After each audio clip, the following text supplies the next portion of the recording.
Nomiki show. Clash momentarily for clash solidarity. Cash circulating, give the masses back its currency. Greed from elites, oligarchs stay fed. Deep state, faith fed, everybody break bread. Racism, homophobia, sexism, religion in this melting pot we live in. Time to build a new system, unionize labor rights. Highlight the issue, talking heads left is best. The saga continues. The Nomiki show. Hello and welcome to TNS Live. We do this every Tuesday, as you all know, 8 p.m. live. You can join us here on all the different places for the first 10 minutes, and then we move over exclusively to rockfin.com/Nomiki. TNS Live is when we have deeper conversations with some of our favorite guests and friends of the show. We can dig into bigger issues, cover many issues. And of course, we have a regular show on Wednesdays and Fridays on all the platforms where we have a panel and we usually talk with authors and leaders. I'm really excited today because one of my favorite people on this planet is joining us. I hate to play favorites, but he is. We've fought alongside in many different fights. Dr. Jim Zogby is joining us. He is, of course, the co-founder and president of the Arab American Institute, the managing director of Zogby Research Services, a fellow at the Sanders Institute. We could go further and further down the list. He is a DNC member. He was in the executive committee, notably for many years, the DNC, which is a whole other conversation for another time. Deputy campaign manager. Until you and I fought with the DNC over financial accountability, then I got dropped from the executive committee. So let's. They definitely paid everybody back in their own little ways. Yeah, fun times. It's okay. Neera Tanden's in the White House now. It's all good. She's going to save us. So, Dr. Z, outside from your incredible reform work and progressive work on campaigns in Democratic Party, you do amazing work in the Arab American community, but also abroad. You do research abroad with Arab states and the Mideast. And this has been a very big week when it comes to actions by Israel and judgments of Israel. So I want to start off this horrific, heartbreaking story about a Palestinian American who had been living in Milwaukee, returned to his native village. Omar Assad, right? Is that the Abdelmajid Assad? Right. 80 years old. Can you tell us what happened? This is so sad. Well, he was playing cards with some friends, and they left in the wee hours of the morning to go home, driving home. And at that very moment, the Israelis were conducting a raid of the village, Julia. Now, the village is in Area A. It's supposed to be under Palestinian control, but the Israelis violate that all the time, and they sent a night raid in, who knows for what. He got caught up in it. They stopped his car. He said, look, I'm not a terrorist. Leave me alone. I'm going home. They said he was being a wise guy. They dragged him out of the car. He pushed back and they handcuffed him. They gagged him because they wanted to keep quiet so they could conduct their raid, which they shouldn't have been conducting. Took him to an abandoned building. The temperature was about 32 degrees. And with hands behind his back, they pushed him on the floor and they left him on the floor. He had a heart attack, and they said they thought he was sleeping and they left him there. They came back and saw that he was still out. They cut his Ziploc hand ties and then just left. No medical treatment, no care. By the time the other people who were captive with him came back and saw him still there, they got a doctor. The doctor came and said he'd died maybe 15 minutes earlier from lack of oxygen and a heart attack. The reality is that this kind of brutality happens all the time, almost every day in these night raids that they conduct, or in the raids, the checkpoints and the abusive treatment at the checkpoints.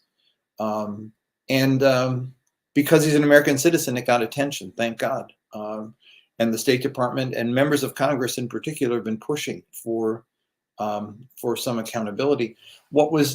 I thought distressing, of course, is that the Israelis said they'd investigate, which they do all the time, right? And they absolve themselves of everything. They never do anything wrong. A guy is shot. He's on the ground. He's wounded. He's not moving. Guy comes up and shoots him in the head. Nothing was wrong with that, they said. I mean, we've had time and time again where really outrageous things happen at the hands of Israeli occupation forces, and nothing happens. In this case, he's an American.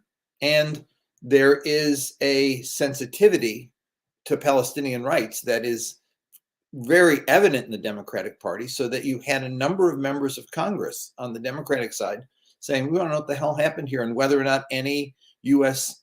Equipment was used in this situation. The Israelis have responded with an investigation. Wait, hang on one second. When you say U.S. equipment, can you just clarify why U.S. equipment? Well, you know, the point is that the question that members of Congress will always ask is, what leverage do we have in this situation?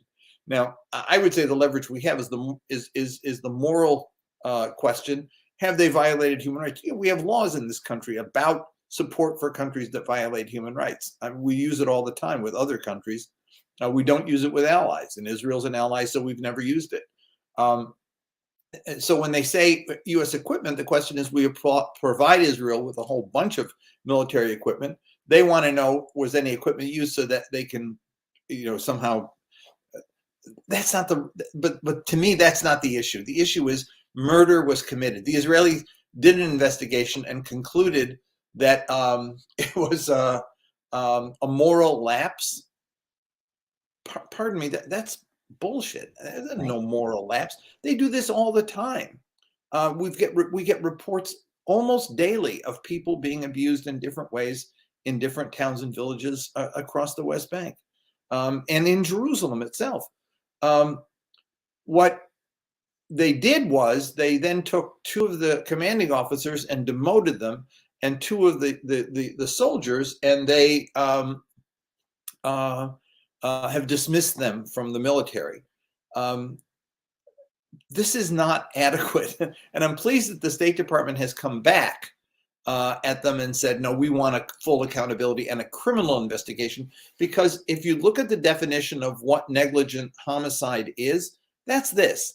It was reckless behavior that they should have known would cause death, would cause grievous harm, and they did nothing to remedy the situation. They allowed him to lay on the ground in freezing cold weather and die. He was an 80-year-old man. They should have known better. I believe they did know better. I believe that, as some Israeli writers have said, they didn't care. He was, as far as they were concerned, was like a bag of garbage. And Palestinian lives are not respected by Israelis. They don't see them as full human beings. There was a wonderful piece by Gideon Levy in Haaretz, who's just a must-read writer, who asked the question, what if it were your grandfather? He said, every Israeli soldier should ask the question, what if this were your grandfather? And that's the bottom line here, is that Palestinians are not seen as equal human beings. And so, you know, they would like to slough this off. This one they can't, because he's an American.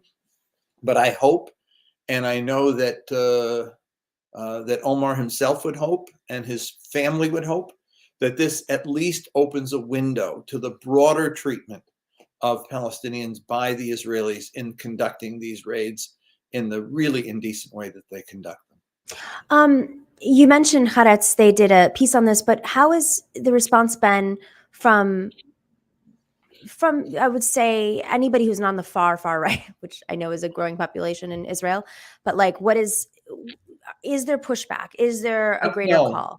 No. I mean, Haaretz, yes, a number of writers have done good things, but I think overall in Israel, the question is just, how can we put this aside? How can we get rid of this so that it doesn't haunt us?